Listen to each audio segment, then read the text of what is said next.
இப்போ இந்த ஜாதகத்துக்கு விதி இது.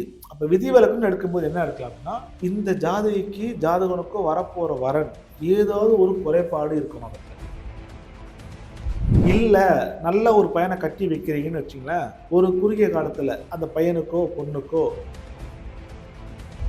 ஆனா இந்த அம்மா வாழ்க்கை எப்படி இருக்கும்னு இவங்க பெத்தவங்க ஜோசியர் கேட்கணும் ஃபர்ஸ்ட்டு. நீ திருமணம் பொருத்தம் பார்க்கறதுக்கு முன்னாடி இந்த ஜாதகியோட வாழ்க்கை எப்படி இருக்கும் அப்படின்னா கேட்கணும் நீங்க. ஆனா நீங்க கேட்க மாட்டீங்க. என்ன சொல்லுவீங்கன்னா,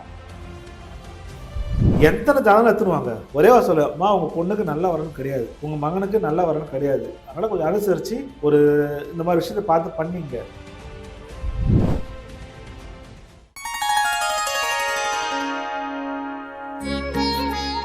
ஸ்ரீ வாராய் டிவி நேயர்கள் அனைவருக்கும் வணக்கம். நான் உங்க ஜித்து. இன்னைக்கு என் கூட இருக்கக்கூடிய ஸ்பெஷல் கெஸ்ட் யாரு அப்படின்னா, உலகில் ஜோதிடர் முருகன் துணை பாலு இருக்காரு. சார் வணக்கம். வணக்கம் சார், நேயர்களுக்கு வணக்கம். சார், இப்போ எனக்கு ஒரு பொதுவான ஒரு சந்தேகம் இருந்தது.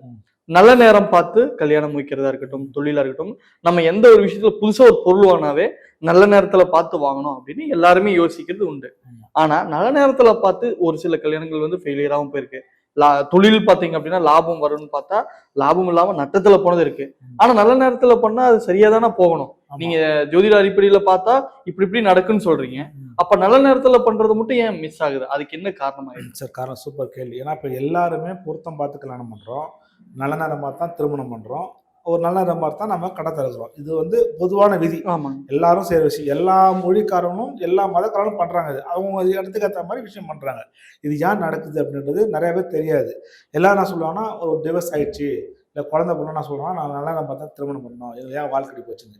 என்னன்னா நம்மளோட ஜனனகால ஜாதகம் நம்ம பிறவி கடன் என்ன அனுபவிக்க போறோங்க பூமியில, எதை நம்ம அனுபவிக்க போறோம், எதை நம்ம இழக்க போறோம், எந்த காலகட்டத்தில் நடக்கும், இதுதான் நம்மளோட சாட்டு. இதை நம்ம தெரிஞ்சுக்கிட்டாவே இந்த பிரச்சனைக்கு தீர்வு கிடைச்சிடும். ஒன்றும் இல்லை, இது ஒரு ஜாதகியோட ஜாதகம். இது இப்போ இந்த அம்மாவுக்கு கல்யாணம் ஆயிடுச்சு, திருமணம் ஆயிடுச்சு.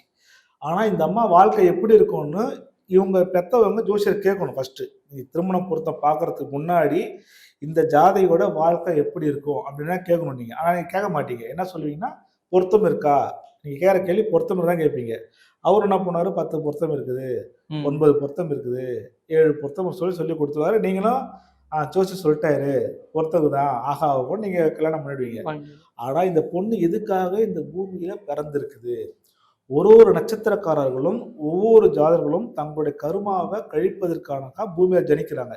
இது கடவுள் அவதாரமாக இருந்தாலும் சரி, மனித அவதாரம் இருந்தாலும் சரி. ராமருக்கும் நேரங்காலம் பார்த்தா திருமணம் பண்ணாங்க.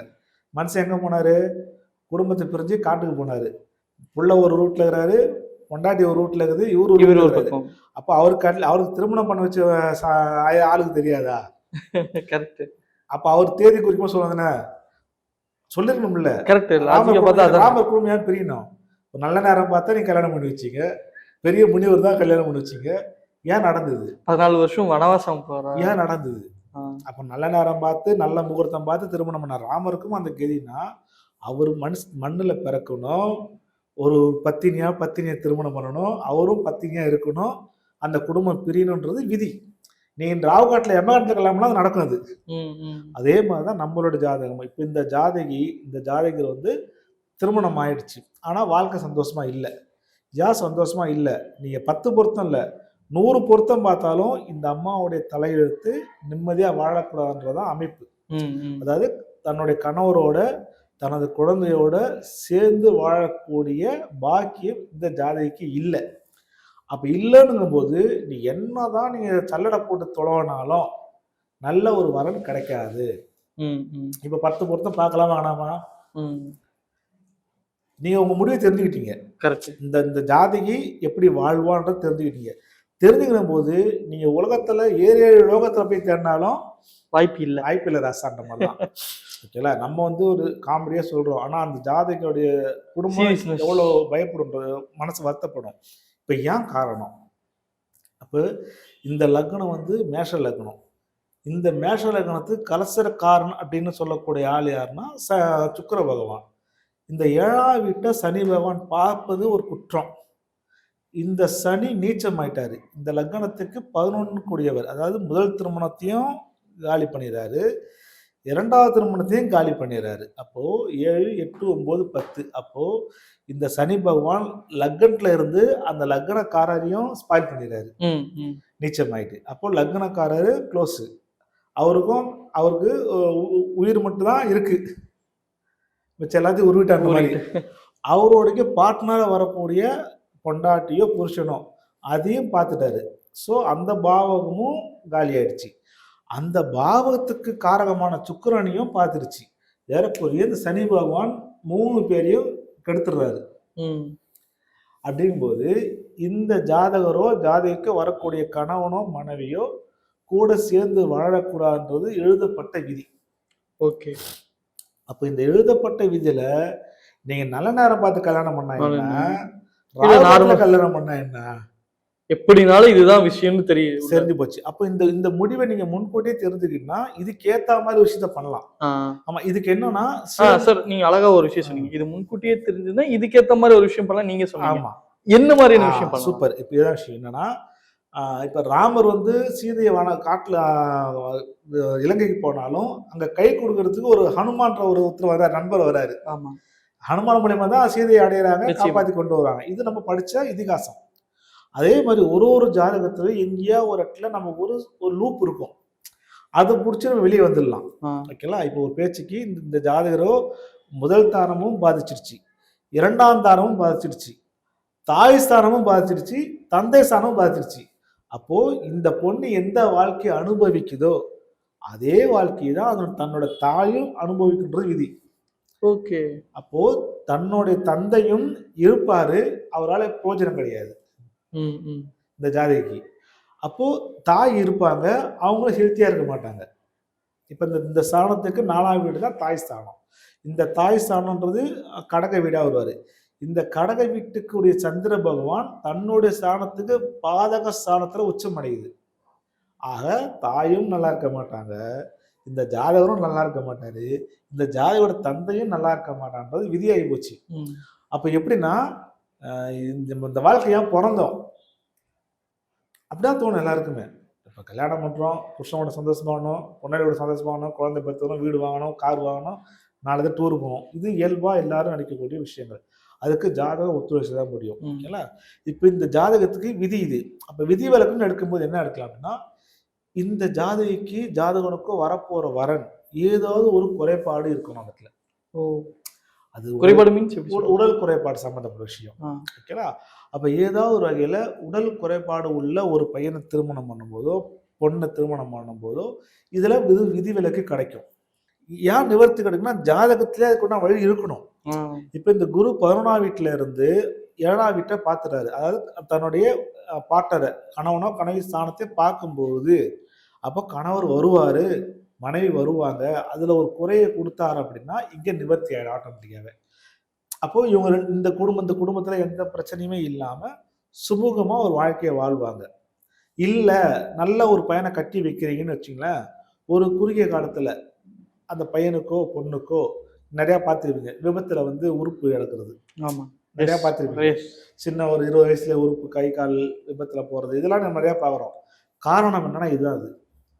அப்போ இந்த மாதிரி ஜாதகத்தை ஒரு ஜாதகத்தோட இணைக்கும் பொழுது ஒரு காலகட்டத்தில் அதுக்கான தசை வரும். இப்படிதான் சார்ட் அமைப்பார் கடவுளே. அதெல்லாம் ரொம்ப மிராக்கலாக நம்ம பார்க்கும்போது கரெக்டாக அதுக்கான காலகட்டம் வரும். கணவனும் மனைவி சேர்ந்து போவாங்க, விபத்து நடக்கும், கணவனுக்கோ மனைவிக்கோ தன்னோட உடல் உறுப்புல ஒன்று இழப்பாங்க. அந்த மாதிரி பண்றதை விட திருமணம் பண்ணும்போதே ஒரு குறைபாடு உள்ள ஆளை திருமணம் பண்ணிட்டீங்கன்னா இந்த விஷயம் நடக்காம இருக்கும். ஓகே. அப்போ இந்த மாதிரி பண்ணும்போது நீங்க பொறுத்துமே பார்க்க வேண்டாம், நல்ல நேரம் பார்க்க வேண்டாம். நீங்க பண்ற எல்லா நேரம் நல்ல நேரம் தான். ஓகே. ஈவன் யமகண்டமா கூட இருக்கட்டும், அவங்களுக்கும் ஒரு லைஃப் கொடுத்த மாதிரி இருக்கும். ஆமா, பெஸ்ட். சோ அப்ப அந்த மாதிரி ஒரு ஜீவன் ஏன் பிறகுது? எனக்கு ரொம்ப நாளா இந்த ஒரு கேள்வி இருக்கு சார், ஏன் கடவுள் இந்த மாதிரி சில விஷயங்கள் மட்டும் காம்ப்ரமைஸ் பண்றாரு, அவங்களோட பர்பஸ் என்னவா இருக்குன்ற ஒரு கேள்வி இருந்துட்டே இருக்கு. ஆமா சார், இப்போ இந்த மாதிரி ஜாதகி ஏன் வருதுன்னா இவங்களுடைய கர்மா அந்த மாதிரி டிராவல் பண்ணுன்றது. அப்போ நல்லா இருக்கிற ஒரு நபரை திருமணம் பண்ணி விபத்துல ஒரு உறுப்பு போறதை விட ஏற்கனவே ஒரு பாவம் செஞ்சு அவரோ அல்லது அவர் முன்னோரோ பாவம் செய்து ஏதோ ஒரு வகையில உடல் குறைபாடு உள்ள ஒரு நபர் இருக்காரு, அவரை திருமணம் பண்ணி போலாம். தப்பு கிடையாது உங்களுக்கு. ஸோ நீங்க உங்க வாழ்க்கையும் பீஸ்ஃபுல்லா இருக்கும். தேவையில்லாம இந்த விபத்தையும் சந்திச்சிருக்க மாட்டீங்க. உங்களுக்கு புண்ணியமும் சேர்ந்திருக்கும். உங்களுக்கு புரியுதுன்னு நினைக்கிறேன். இப்போ புரியுதுங்களா? அப்ப ஏன் அப்போ பொருத்தம் பார்த்து கல்யாணம் பண்றீங்க, பொருத்தம் நல்ல பார்த்து திருமணம் பண்றீங்க, ஏன் விபத்துல ஒரு உறுப்பு போகுது? எஸ். சில சமயங்கள்ல இறக்கும் கூட இறக்கும் சார். இப்ப இந்த ஜாதகம் இறக்கணும்னா அது சில காம்பினேஷன் வரும். நம்ம அந்த இடத்துக்கு போக தேவையில்ல. உயிரிழப்பை பத்தி போக தேவையில்ல. உடல்ல உறுப்பு மட்டும் இழக்கணும். இதுக்கு காரணம் இதுதான். அப்போ இந்த மாதிரி ஒரு ஜாதகருக்கோ ஜாதைக்கோ இந்த மாதிரி 7ஆம் பாவகமும் 11ஆம் பாவகமும் லக்னமும் கெட்டு போயிருந்தால், ஒரு கெட்டு போன வரனை நீங்க ராவுகாலம், யமகண்டம், நலனை எதுவுமே பார்க்க தேவையில்ல. ஒருத்தே பார்த்தல கண்ணமுன்னு கட்டி வைங்க, அந்த ஜாதகரோ ஜாதகோ நல்லா வாழ்வாங்க. இந்த லக்னத்துக்கு செவ்வாய் எங்க இருக்காரு? 6ல இருக்கிறாரு. அப்ப இந்த லக்னமும் கெட்டிடுது, இந்த 7ஆம் வீடும் கெட்டிடுது, இந்த 5ஆம் வீடும் கெட்டிடுது, 5ல ராகு போயிட்டாரு. அப்போ தன்னோட பூர்வ புண்ணிய ஸ்தானமும் கெட்டிடுது. இது இன்னொரு விஷயம் என்னன்னா, இந்த ஜாதிக்கு முதல் குழந்தை பெண் குழந்தை தான் பிறக்கும். ஒருவேளை இந்த ஜாதிக்கு ஜாதகனுக்கும் ஆண் குழந்தை பிறந்தா அதுல ஒரு குறைபாடை வைக்கும். 90% ஆண் குழந்தை பிறக்காது. அப்படி பிறந்தா ஆண் குழந்தை பிறந்தா அதுல ஒரு குறைய கொடுத்துருன்றதா இந்த ஜாதகையோட பிக்சட் விதி. இதை நீங்க ஜோசியர்கிட்ட கேட்கணும். ஜோசியர் கண்டிப்பா சொல்லுவார், சொல்ல தயாரா இருப்பாரு. அதை கேட்கிற மனோதைரியம் நம்ம கிட்ட கிடையாது. ஏன்னா எல்லா ஜோதிடமும் நினைக்கிறது என்னன்னா, நம்ம சொல்லி ஏன் உங்களை காயப்படுத்தணும், பாசிட்டிவா சொல்லணும் தான் நினைப்பாங்க. நல்லது மட்டும் தான் சொல்லுவாங்க. நான் ஜோசியர் நெகட்டிவா சொன்னாலும் ஏத்துக்கிற மனப்போக்கமும் வரவங்களுக்கு இருக்காது. என்ன எந்த ஆள்கிட்ட போனா எப்ப பார்த்தாலும் அது வாயிடு இது வாயிடுன்றாங்க. ஒரு சுபவார்த்தையே சொல்ல மாட்டான். இருந்தா சொல்ல தானே போறாங்க. ஜோசியர் வந்து உங்களுக்கு டார்கெட் பண்ண போதில்லை சார். உங்களுக்கு நல்லது நடந்தா நல்லது சொல்ல போறாரு, கெடுதல் வந்தா கெடுதல் நடக்கும்போது கவனமா சொல்ல போறாரு. ஜோசியர் அதுதானே போறோம் நம்ம. ஆமா, நிச்சயமா. நம்ம எதுக்கு போறோம்னா, நம்ம திருமணம் பண்ண போறோம், நம்ம குழந்தை வாழ்க்கை எப்படின்னு தெரிஞ்சுதான் போறோம். அவர் நல்லதே சொல்லணும்னு எதிர்பார்த்து போறதுதான் தோல்வி காரணமே.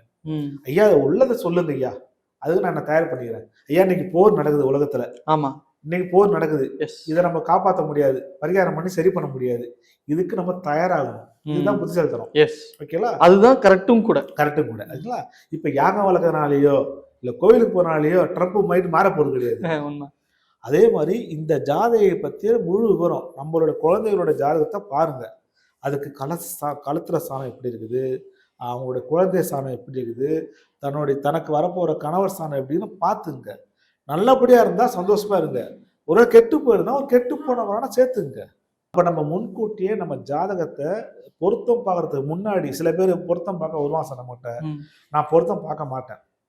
நீங்க மகனை பெற்றவனோ மகளை பெற்றவரோ ஃபர்ஸ்ட் உங்க ஜாதகத்தை சொல்லிவிடும். நான் ஓகே அம்மா, நீங்க எத்தனை பொருத்தம் பார்த்தாலும் உங்களுடைய ஜாதகருக்கு உங்களுடைய மகனுக்கும் மகளுக்கும் இதுதான் வாழ்க்கை, இந்த மாதிரி தான் இருக்கு.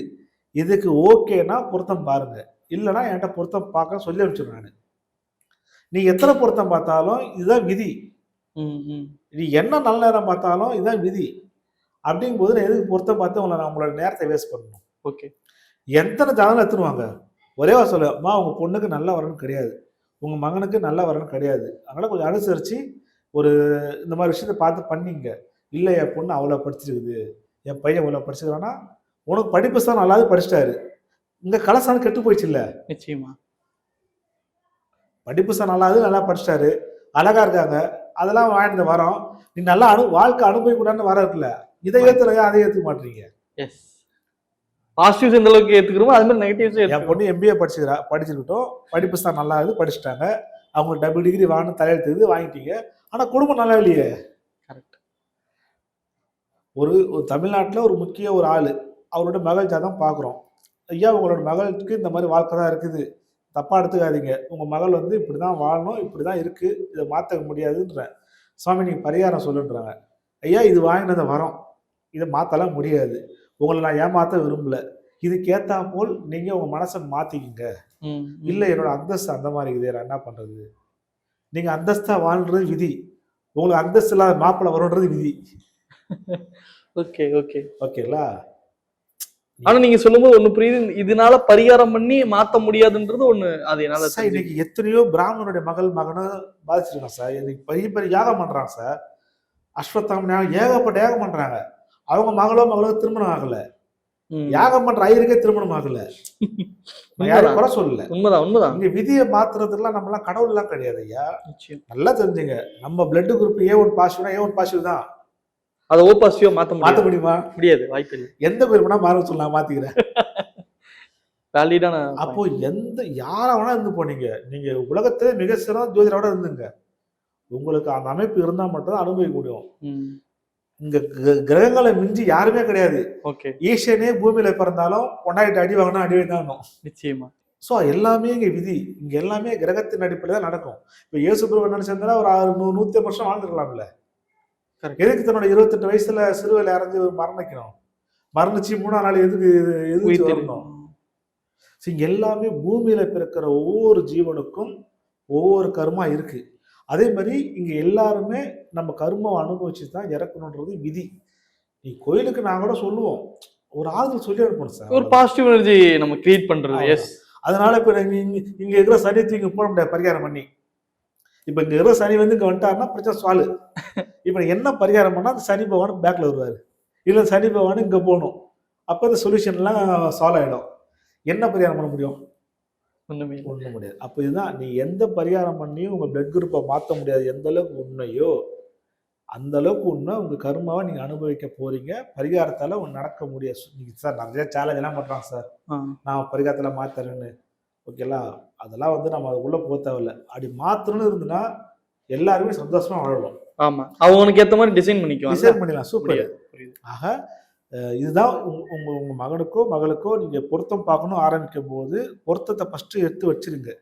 உங்க மகனுக்கோ மகளுக்கோ வாழ்க்கை எப்படி அமைய போகுது அதை நீங்க தெளிவா தெரிஞ்சுங்க. அது நெகட்டிவா இருக்கலாம், பாசிட்டிவா இருக்கலாம், எனிதிங் ரெண்டாவது தெரிஞ்சுக்குங்க. தெரிஞ்சுக்கிட்டு அதுக்கேத்தால் போல் நீங்க உங்களை மாத்த வாழ பழகுங்க. திருமணம் பண்ணி வச்சுட்டு விபத்துல கை கால போறது சிறப்பா, ஏற்கனவே ஒரு குறைபாடு உள்ள பிறந்த ஒரு மனுஷனுக்கு திருமணம் பண்றது சிறப்பா? கரெக்ட். எங்களுக்காக இவ்வளவு நேரம் ஒதுக்கி நல்லா தெளிவான விளக்கம் கொடுத்ததுக்கு நன்றி சார். நன்றி. அனைவருக்கும் முகத்துறை வாழ்த்துக்கள்.